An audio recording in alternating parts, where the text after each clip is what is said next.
अमेरिकी राष्ट्रपति Donald Trump ने अप्रैल की शुरुआत में टैरिफ युद्ध की शुरुआत की थी, लेकिन वो ठीक से लागू भी नहीं हो पाया और ट्रंप ने अपने कदम पीछे खींच लिए।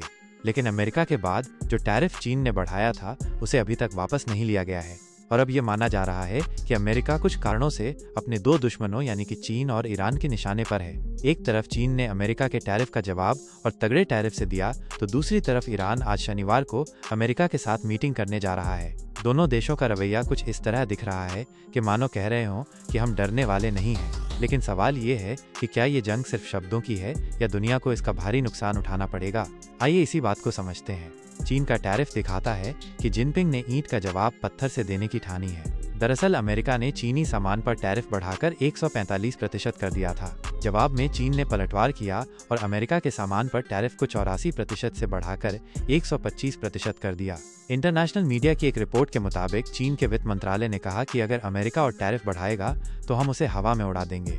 अमेरिकी सामान अब हमारे बाजार में बिकने लायक नहीं रहे। चीन के कॉमर्स मंत्रालय ने अमेरिका पर तंज कसा और कहा कि टैरिफ का खेल अब मजाक बन गया है। ये सिर्फ धमकाने की नीति है जिसका कोई आर्थिक मतलब नहीं है। इतना ही नहीं, चीन ने धमकी दी कि अगर अमेरिका ने उसे और छेड़ा तो वो आखिरी दम तक लड़ेगा, यानी जंग अभी और तेज होने वाली है। ट्रेड वॉर का असर कितना खतरनाक है इसे इस बात से समझ लीजिए कि 2014 में अमेरिका और चीन के बीच 650 अरब डॉलर का व्यापार हुआ था, जो अब ठप होने की कगार पर है। ट्रेड वॉर के कारण लोग डरे हैं और इसका नतीजा दुनिया भर के शेयर बाजार गिर गए, डॉलर की कीमत लुढ़की और सोने की कीमत आसमान छू रही है। निवेशक डर के मारे सुरक्षित ठिकाने ढूंढ रहे हैं। इसी बीच चीन के राष्ट्रपति शी जिनपिंग ने शुक्रवार को पहली बार इस जंग पर खुलकर बातचीत की। उन्होंने कहा कि चीन किसी के दबाव में नहीं झुकेगा। हम न डरते हैं न घबराते हैं। उन्होंने ये भी तंज कसा कि जो दुनिया के खिलाफ जाता है वो अकेला पड़ जाता है, यानी अमेरिका को चेतावनी दी कि वो खुद को अलग थलग कर रहा है। इधर चीन ने अपने पड़ोसियों को लुभाने में भी कोई कसर नहीं छोड़ी है। अगले हफ्ते शी जिनपिंग वियतनाम, मलेशिया और कंबोडिया का दौरा करेंगे। ये वो देश हैं जो अब तक अमेरिका से बातचीत के लिए तैयार थे, लेकिन अब इन्हें चीन अपने पाले में लाने की कोशिश कर रहा है। वहीं दूसरी तरफ अगर ईरान की बात करें तो ईरान ने भी अमेरिका को ललकारा है। आज शनिवार को ओमान में दोनों देशों के बीच परमाणु करार पर बातचीत होगी, लेकिन इस पूरे मामले पर माहौल अभी गर्म है। अमेरिकी राष्ट्रपति ट्रंप ने धमकी दी है कि अगर ईरान ने जल्दी डील नहीं की तो सैन्य कार्रवाई हो सकती है। वहीं ईरान का कहना है कि हम देखेंगे कि अमेरिका कितना गंभीर है। हम डिप्लोमेसी को मौका दे रहे हैं लेकिन धमकियों में नहीं झुकेंगे। ईरान के विदेश मंत्रालय के प्रवक्ता इस्माइल बकई ने कहा कि हम कोई अंदाजा नहीं लगाएंगे। शनिवार को अमेरिका का इरादा परखेंगे और इसी के हिसाब से जवाब देंगे। लेकिन खबर ये भी है कि ईरान के supreme leader Ayatollah Ali Khamenei पर उनके अपने अधिकारियों ने दबाव बनाया था कि अमेरिका से बातचीत करें, वरना देश पर हमले का खतरा है। न्यूयॉर्क टाइम्स की एक रिपोर्ट के मुताबिक खामेनेई को चेतावनी दी गई थी कि अगर बातचीत नहीं हुई तो अमेरिका और इजराइल ईरान के परमाणु ठिकानों नतांज और फोर्डो पर हमला कर सकते हैं। बता दें कि ईरान की अर्थव्यवस्था पहले ही चरमराई हुई है। अगर जंग हुई तो देश में बगावत तक हो सकती है, जिससे ईरान में दोबारा क्रांति हो सकती है। अगर ईरान अमेरिका के बीच जंग छिड़ी तो इसका पूरा असर दुनिया पर होगा। पेट्रोल डीजल की कीमतें आसमान छुएंगी, यानी कि आपकी जेब पर भी सीधा असर पड़ सकता है। जंग की आहट के बीच सुलह का आखिरी मौका। जी हाँ, ईरान और अमेरिका शनिवार 12 अप्रैल यानी आज एक बार फिर आमने सामने होंगे, लेकिन सीधे नहीं बल्कि बिचौलिए की मौजूदगी में। ईरानी वजीर खारजा यानी फॉरेन मिनिस्टर अब्बास अरागची और मिडिल ईस्ट में प्रेसिडेंट ट्रंप के नुमाइंदे स्टीव विटकॉफ ओमान में मिलने जा रहे हैं। तमाम विरोधाभासों के बावजूद एक उम्मीद बरकरार है कि अच्छा होगा और जंग के मुहाने पर खड़ी दुनिया इस बातचीत पर नजर गड़ाए बैठी है। लेकिन क्या आपने गौर किया कि सऊदी अरब, कतर, मिस्र या तुर्की जैसे बड़े और पावरफुल मुल्कों की अनदेखी कर मीडिएटर के तौर पर छोटे से देश ओमान को तरजीह क्यों दी गई? ईरान अमेरिका के बीच कशीदगी या तनाव को कम करने की जिम्मेदारी ओमान को ही क्यों मिली, जबकि हमास और इजराइल के दरमियान बातचीत और सीजफायर करवाने में कतर का बड़ा किरदार था। इतना ही नहीं, कतर ने ही पिछली बार अमेरिका और ईरान के बीच न्यूक्लियर डील करवाया था, लेकिन इस बार ओमान का चुनाव क्यों, ये बड़ा सवाल है।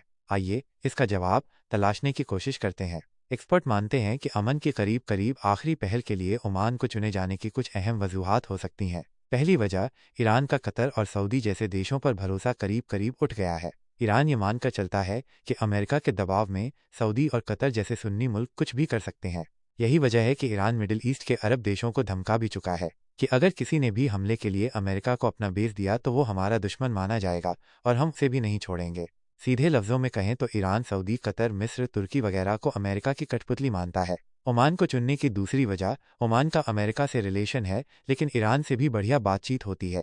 ओमान अरब खाड़ी का पहला देश है जिसने 1841 में अपना नुमाइंदा भेजकर यूनाइटेड स्टेट ऑफ अमेरिका को तस्लीम किया था या मान्यता दी थी। तो शुरू से अमेरिका का भरोसेमंद रहा है ओमान। खास बात यह है कि ओमान का रिश्ता ईरान से भी ठीक ठाक है। ओमान ईरान के साथ फारस की खाड़ी में हॉर्मुज़ जलडमरू मध्य या आबनाए हॉर्मुज़ साझा करता है, जो दुनिया के तेल और गैस कारोबार का अहम रास्ता है। ईरान पर जब अमेरिका के दबाव में दुनिया के कई देशों ने सैंक्शंस लगाए, बैन लगाए, तब भी ओमान उसके साथ खड़ा रहा।